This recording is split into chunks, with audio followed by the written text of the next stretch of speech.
Ciao amici e benvenuti nella Peso sulla Luna. Hello friends, if this is your first time here, welcome. Thank you for coming. I'm pleased to meet you. If you've been here before, thank you for returning. I'm truly honored. Friends, if you are a returning visitor, you probably knew from the Italian-ish intro to this video that this is my series in which I use Tarot de Marseille and antique Italian decks to explore a question that I draw from my larger, primarily Rider-Waite-Smith based tarot spread for the week. So what do? Every week I do a large spread using mostly Rider-Waite-Smith based cards and ask the question, how can we live life more intentionally during the coming week? The spread gives us that answer. But often, or now intentionally, I look at that spread and I look for a question that still wants to be asked. And I take that question and then I use this shorter 3-card spread to answer that one question. And the spread for this week, I called the spread Close to the Chest. Close to the chest. What does that mean? Or cards to the chest. Cards to the chest is what I called it. Yeah? Holding your cards close to your chest. That means not oversharing, not sharing too much. Have you ever had an idea or a plan that you got so excited about that you started telling other people? Telling everybody who would listen to you because you just couldn't keep it in, and then you talked about it and they started asking questions, or they started criticizing you, or they started asking, so when are you going to start doing this? When is this going to happen? How is this going to happen? What? And you start feeling the energy draining out of you. Now there are times when we're not hiding so much, but we're just not sharing every detail of what we hope for ourselves in the future. Yeah? Does that make sense? So that's what that spread was about. Holding when and why to hold your cards close to the chest. To wait for the proper time. To show the cards. To reveal your plan. To talk about the idea that you've had.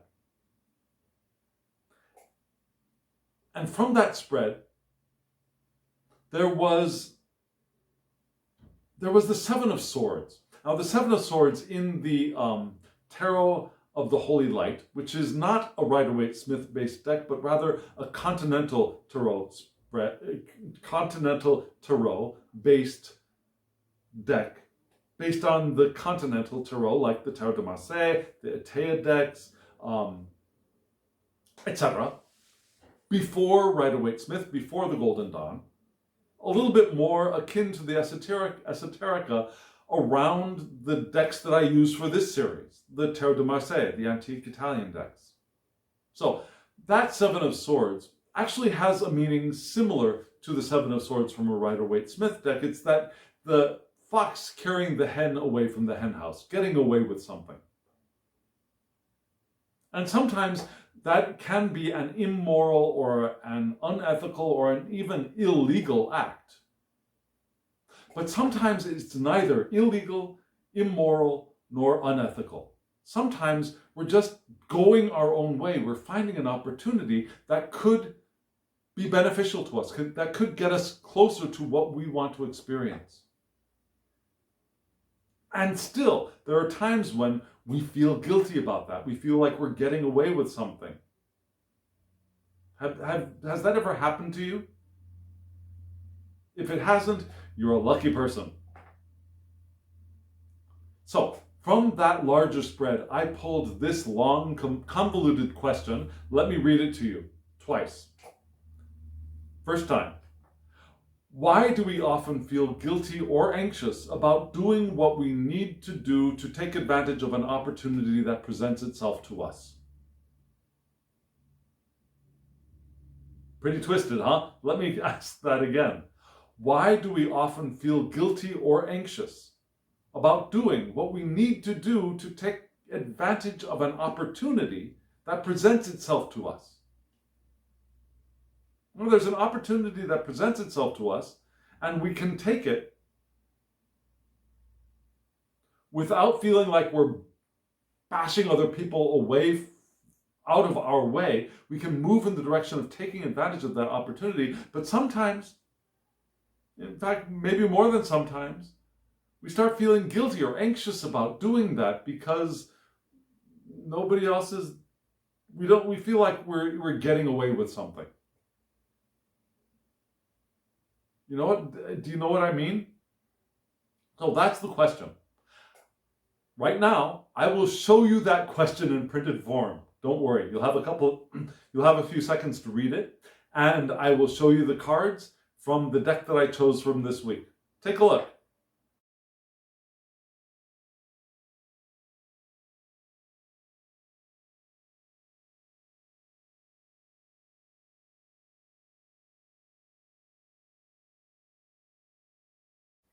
Aren't they beautiful?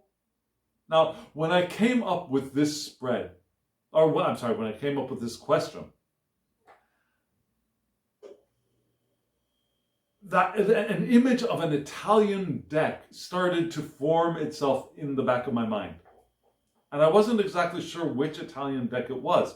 Was it the Soprafino? Was it another one? And so I felt around and I looked at the Soprafino and I thought, no, that's not it. And then I realized which one it was. It was this one. It's this one. This is my Il Meneghello deck. I've also got a mass market reproduction called Tarot of the Masters, I think.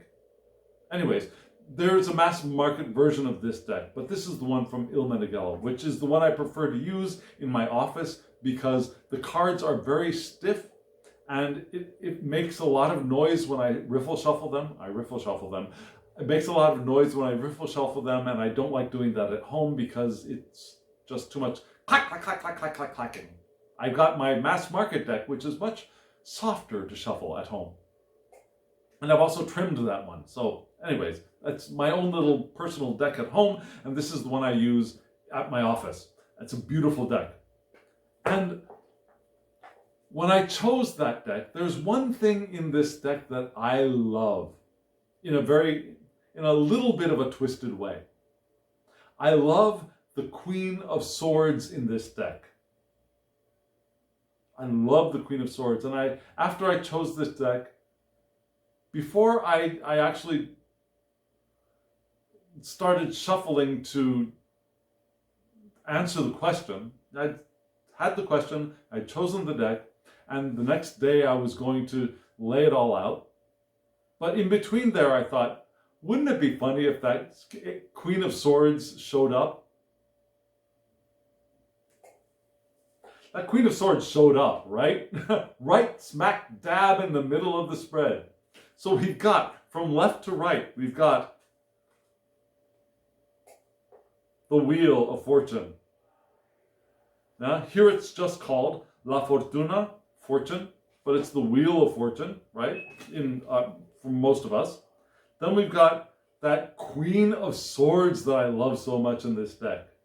And I'll explain why I love this Queen of Swords so much. And then we got the Nine of Wands, which in this deck is a pipe organ. Now the Nine of Wands, a little bit odd, right? When I think of wands, I think of fire, and this looks like a lot of hot air. Well, a lot of air. But still, these are the 9 wands. The pipes are creative, and they look like wands. So maybe that's where we're going with this.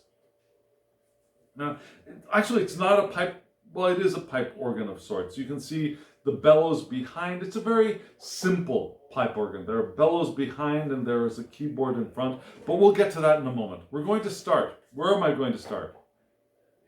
I'm going to read this from left to right. Why? Well, yes, the wheel does look like it's moving from right to left. Yes, the queen does look like she's looking a little bit to the left, but it's not really that clear of left-facing figures. At least not so much. I mean, the figure on the top of the wheel is moving to the left, but the figure is actually looking out straight out at us. The queen's got side-eye, but her face is facing towards us. So I decided to read left to right, which is generally the way a lot of people read. So we're going to start with La Fortuna, the Wheel of Fortune. Fate, luck, chance, right? Cycles, the wheel turning. Repetition, it could be a repetitive turning, but it could just be the change. Once we're up and now we're down. It could be adapting to a routine, but that doesn't really answer our question, does it? Why do we feel guilty? We feel guilty because we're adapting to a routine? I don't think so. There could be that idea of chance or luck making us feel guilty, that, well, I'm lucky, I'm not worthy, I'm lucky. That could be it.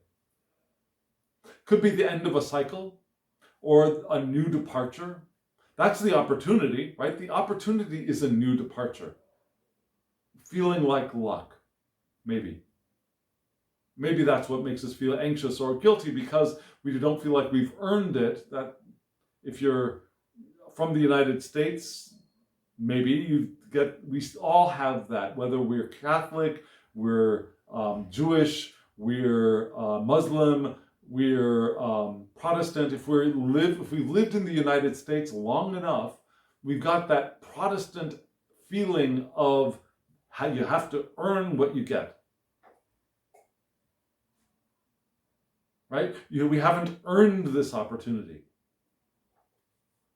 It could also be laws of nature. The moon goes in cycles, right? Seasons go in cycles. Could be financial gain. Now, financial gain sometimes makes some of us feel guilty, right? Or anxious. Like, now I got this money, I'm going to lose it. I know I'm going to lose it. I know something's going to happen. Those are all possibilities. And that luck thing is also a very strong possibility in this reading. But this time, in this set of cards, I'm drawn more to reading the images than the meanings this time around. And it's primarily because of these first two cards. And the first card here, the Wheel of Fortune, La Fortuna, we see the figure on top, the one with the opportunity, the one with the cornucopia. What does this person look like they are doing? It's not just the wheel turning on an axle like in a Tarot de Marseille deck. This wheel is actually running over somebody else. And sometimes we feel that, right? When we've got an opportunity, we feel like maybe we're running over somebody else. Maybe we've got this unfair advantage that's crushing the little guy beneath us. We start feeling guilty about that. Have you ever felt guilty about that? Now this card, this wheel is winged, and yet these wings could potentially allow it to take flight, and yet it's not. It's still crushing the little guy underneath. I don't want to say the name of the demon that was once the President of the United States, but I've got that kind of sense of that kind of person here from this card. And we might start feeling that, am I becoming that kind of person? That crushes people in order to get what I want? Whether we're actually crushing them or not. Yeah, that we might get that feeling. And so we move into the Queen of Swords, this card that I love. And I love it for a very, very, I don't know, less than saintly reason. You see this beautifully dressed queen, right? Now remember, you're a queen, I'm a queen. And I'm not saying I'm a queen because I'm homosexual or anything like that, or which I am, but still that's not the reason I'm a queen. We're all queens. Male, cis female, trans female, non-binary people, we're all queens, we're all kings, we're all pages, we're all knights. Just something I need to say every video, just in case somebody new is here and saying, and feeling like they're feeling excluded by gender. That's not what these cards are talking about. That's not what they're talking about. They are the queenness that we all are. And so, the reason I love this queen in her beautiful garments, holding this beautiful sword by the blade, but apparently not feeling any damage, and this beautiful stream and ribbon behind her, all of this activity of air, the flowing thoughts, and what has she got in her hand? She's got this thing that, is it a bowling ball? I don't think they had bowling balls back then. Let's look in the background. What do we see? We see all those tents. She's standing in front of these tents. She's maybe a warrior queen. And what do we see? One of those tents is open, right? And inside that tent, looks like there's a body, a person lying down. A person lying down? Wait a second. That person doesn't have a head. That queen has decapitated that person and put that head in a bag and is walking away, giving side eye to everybody around her. Like, don't you even. Right? I love this Queen of Swords. I love her. She's totally being who she is. She has fully manifested her Queen of Swords-ness, and she's not going to take any crap from anybody about it. And she's standing tall and strong and smart, calm. She's not angry. She's not. She knows that all she has to do is glance at somebody and they're going to shut up. Love this Queen of Swords. So this Queen of Swords is complexity, perspective, clear-mindedness, a powerful intellect used with effective ideas, which is that Seven of Swords moment, right? It's that being clear-minded, seeing an opportunity, a powerful intellect, able to follow that opportunity, and open to new ideas. This queen is not closed off to new insights or new thoughts or new opportunities. Although she can stubbornly defend herself, case in point, to the point of decapitating somebody around her. That doesn't have to be an actual physical decapitation, but cutting other people off from saying stupid stuff, if that's what you think that they're saying.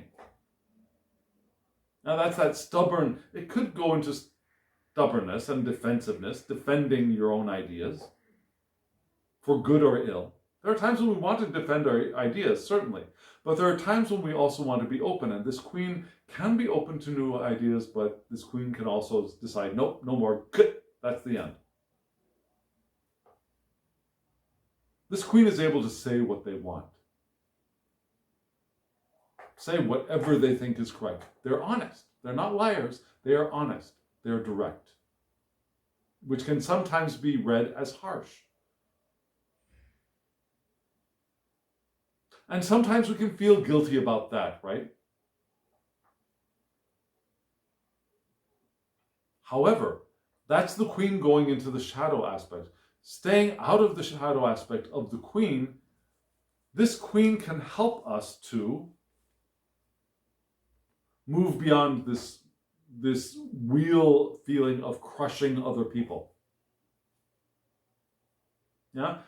This queen saw their opportunity and took it, and is feeling no guilt. Now, maybe this person needed to have their head cut off for the good of the population and for the good of the order and for the good of the queen. Maybe they were the bad guy, girl, non-binary person. Maybe they were the bad ones, and the queen got rid of the bad one. Because the queen was being the queen. And of course, I'm not suggesting that we all go out and cut off people's heads. Of course not. Nor am I saying that we want to attack other people. Of course not. But we want to own our own ideas and own our own opportunities, like this Queen of Swords certainly can. And then we move into the Nine of Wands, which I often see as exhaustion, lack of motivation, which can come from, where am I? From this, yeah? We start feeling guilty and anxious about crushing other people, and we start losing our motivation. Yeah? We get mentally and emotionally exhausted by that guilt and by that anxiety. It could be the card of sacrifice. So we sacrifice this opportunity that is actually ours so that we can alleviate our guilt for being the potentially successful one.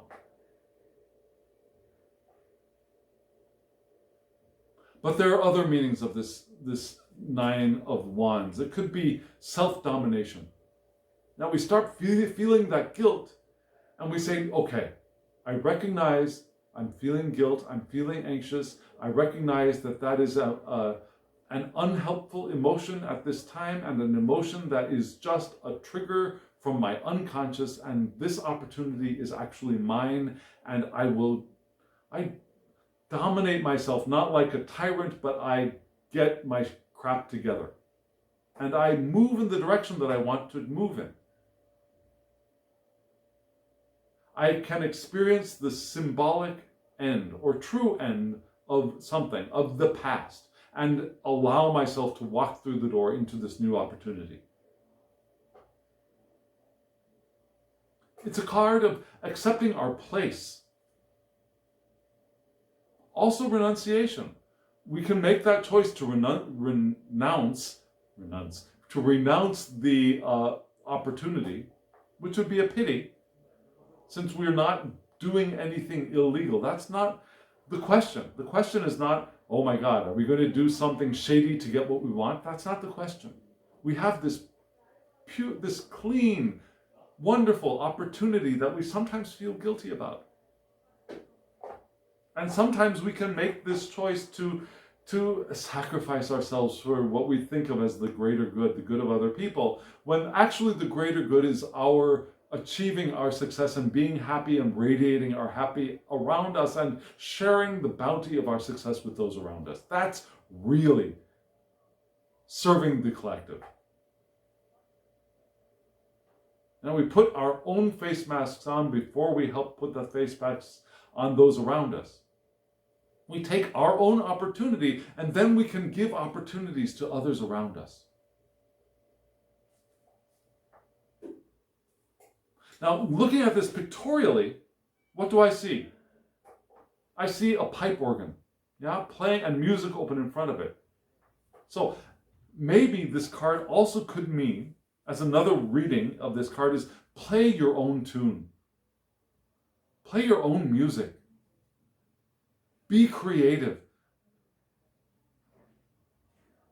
That final burst of creativity. Play it with passion, like a Bach fugue. Play it out. So pictorially reading, what am I seeing? I'm seeing that we sometimes feel like we are crushing other people when we get a good opportunity. But we can embody our inner Queen of Swords. Clear-minded, perceptive, open to new ideas, open to moving in the direction we want to move in, and play our own damn music. Don't sacrifice the organ to somebody else because you're afraid that they don't have an opportunity to play the organ, so you're not going to play your music. Play your own damn music when it's your time. Own that. Own your opportunity. We want to own our opportunities without feeling guilty. And when we do sometimes feel guilty, and we feel guilty because now why do we feel guilty? We feel guilty because maybe we feel like we're being harsh, we're getting away with something, we're lopping other people's heads off in order to be what we want. And that is sometimes very exhausting, very tiring. And so we sacrifice ourselves to the, quote, greater good of the greater good of the community. That's the reason for the guilt. But there's also a way through that guilt in these cards, where we recognize this, we become this, and then we play our own damn music.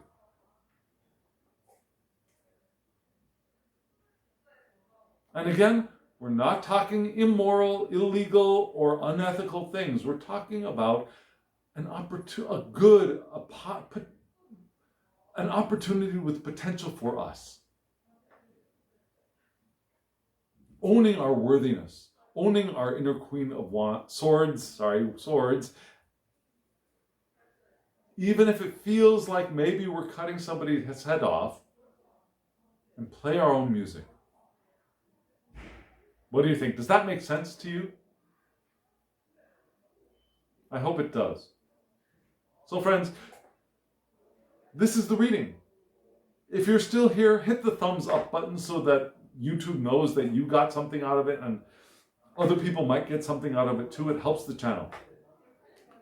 Hit the alarm bell, subscribe, and hit the alarm bell if you haven't already so you get notifications of when I upload videos. I do about 2 a week these days. And comment below. I would really love to hear from you. Does this reading make sense? Does another reading make sense to you? Does the question make sense to you or not? I'd love to hear from you. And if you're interested in this beautiful, beautiful deck from Il Meneghello, there will be a link below. And I'll try to find a link to the mass market edition of the deck as well. I think it might still be available. So I'll link that below as well. Again, I don't get any monetary remuneration if you use those links. They're just there for your convenience. And if you want a private reading from me, my email address is down there too. I can give you a reading with Tarot de Marseille, an antique Italian deck, or a Rider-Waite-Smith deck, or maybe even a Thoth. You can choose. Whatever question you have, I can give you a short reading, a long reading, by video, live video, or just a recorded video, or just a picture with an email, your choice. So if you want, send me an email, we'll get you a private reading. And friends, now, as always, I wish you love, joy, well-being, and pure awareness. Thank you.